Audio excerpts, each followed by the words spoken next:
It's no secret that distance running prodigies are a thing. Just take a quick look at the age gap records, and you'll be shown a slew of athletes running blistering times, and the same principle can be applied to sports in general. An overwhelming majority of these are documented records, but there are those rare cases where these athletes quite literally do come out of nowhere. We're going to be covering an athlete that has virtually no documented backstory, unheard of progress with record after record, and how their story is one of the most fascinating, yet provides a deeper look into one of the more sinister sides of track and field. Let's take a look at the mysterious rise and fall of Ruth Chebet.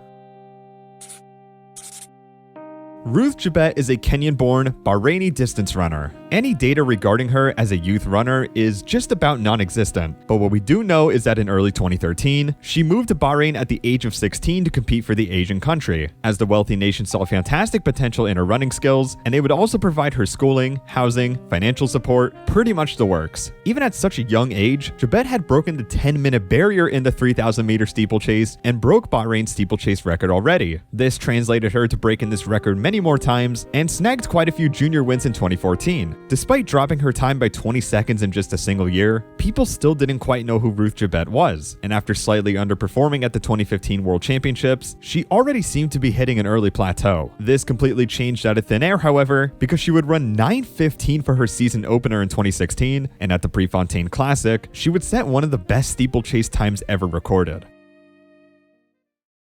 Ruth Chebet срещу Киенг, срещу времето. Наблюдавайте бягащото време. Това може да бъде слизане под 9 минути за втори път в историята. Киенг или Руth Chebet? Ще има ли слизане под 9 минути? Да! Хо-хо-хо! За което постигна Галкина. И така Ruth Chebet от Бруней с 8:59.97, много близо.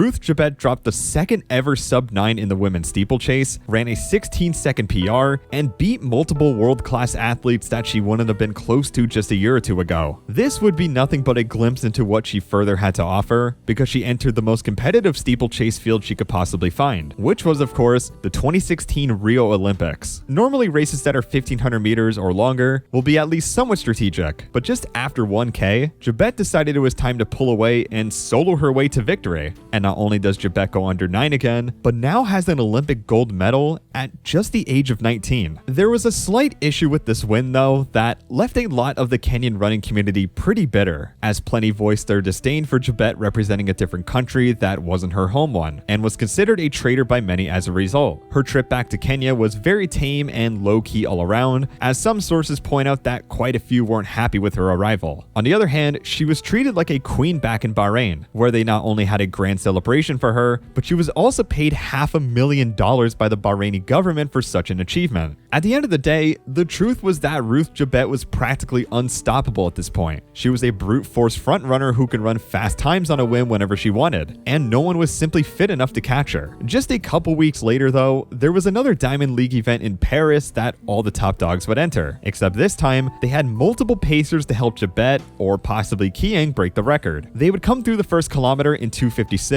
or 8:48 pace, and were still on pace by 2K at 5:54. Dropping Kiyang, Chebet came through at 7:43 with a lap to go, so even if she ran a 75, she would still break the record by a comfortable margin. Le sprint final pour un morceau d'histoire. Ruth Chebet qui pulvérise le record du monde du 3000 mètres steeple dame. 8 minutes 52 et 82 centièmes.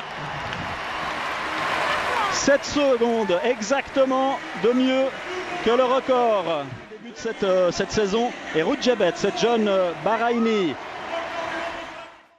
In a 2-week span, Chebet had gone from an Olympic champion to a world record holder, smashing the previous mark by a staggering 6 seconds. Steeplechase and just general distance running fans were stunned with the prodigy's progress in an event that normally takes years to master. With this absolutely explosive year, everyone was pretty curious what she could offer, given she still probably had 10 plus years in the tank to improve and dominate the event still. However, as the rest of the field got better, Chebet's domination was quickly being threatened. ground, as other women were now capable of running under 9 minutes, meaning her front-running tactics weren't going to pay off as well, and she was winning much less often as a result. She also had a disappointing 5th place finish at 2017 Worlds, but came back 2 weeks later to run 8:55 to show she had a bit more fight left. She then returned to Kenya for a 10K race in December 2017, but little did she know, her career would be halted much quicker than she would have expected, but it wouldn't be from an injury.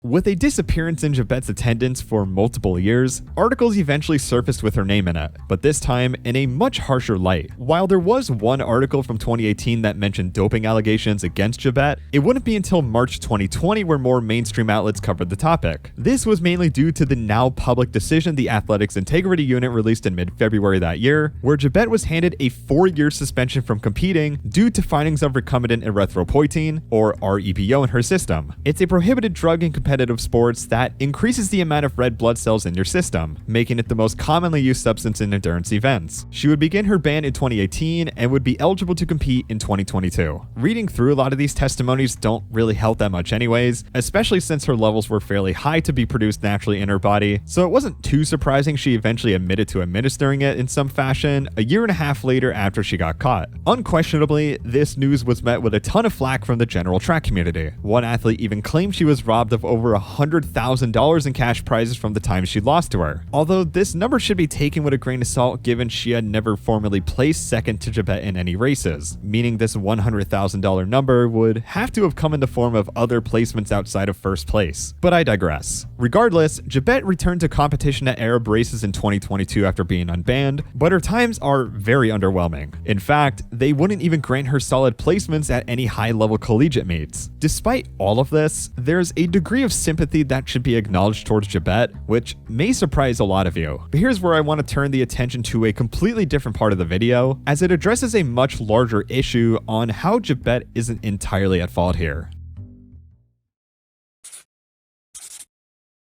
Jebet's instant and random rise to fame in the distance running scene wasn't the only mystery I wanted to touch on. I glossed over Jebet's beginning to her career, but that was mainly because I wanted to focus on her time as an athlete first. When I said there was just about no info on her regarding her upbringing to distance running, I mean there is quite literally nothing before 2013. I tried multiple African article sites, wikis, race archives, etc. Aside from one race in January 2013, everything else will lead you to her competing for Bahrain aside from a couple exceptions at the earliest. The most concerning part about all of this is that she transferred her eligibility and moved to Bahrain at the age of 16. And you might be wondering how an athlete that young could make the decision to commit to such a change in their life. Well, it's because the decision might not have been entirely on her own accord. In Kenya, it's actually more common than you think for athletes to be recruited at a very young age to compete for richer countries that don't have the athletic talent to put up the medals East African countries can. Another possible reason is because places in Kenya simply don't have the funding to help extreme talent pursue a potential career in distance running. An example just from the same exact event as Jebet is Kenyan-born runner Winfred Motiliyavi. She was recruited to run for Bahrain at the age of 15, and like Jebet has the same explosive progress as her and is already the 6th fastest steepler ever. Some Kenyan sources will go as far as to denote acts like these on the border of human trafficking. But of course, these are purely allegations and nothing more. What probably doesn't help is that an investigation by the Vice President of Athletics Kenya, Jack Tuwe, was launched on Jebet herself. But